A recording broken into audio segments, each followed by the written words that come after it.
tačka je veoma zanimljiva. U saradnji s našim prijateljima iz Airsoft jedinice, srpske Airsoft jedinice, koji su naši dugogodišnji prijatelji, izveli smo trenutno rješavanje talalačke krize.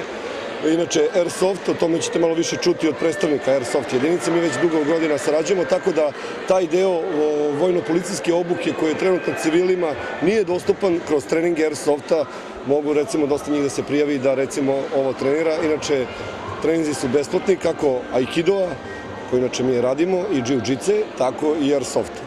Ovo je bila praktično talačka situacija, oslobađanja talaca i zarobljavanje i skidanje eksploziva sa jednog od talaca, zarobljavanje jednog preživelog i odluđeno na sigurno mjesto. Ovo što ste vidjeli je Airsoft, kao što reče Saborac.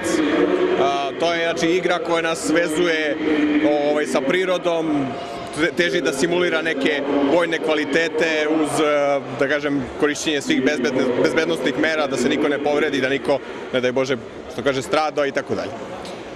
Znači, alternativa onome što je ružno u ovom svetu, ratovima i tako dalje. Pretpostavlja se da kada ovaj sport zaživi, neće više biti potrebe za ratovanjem, već će ljudi svoje bojište pomeriti u neke mnogo prirodnije i lepše okoline.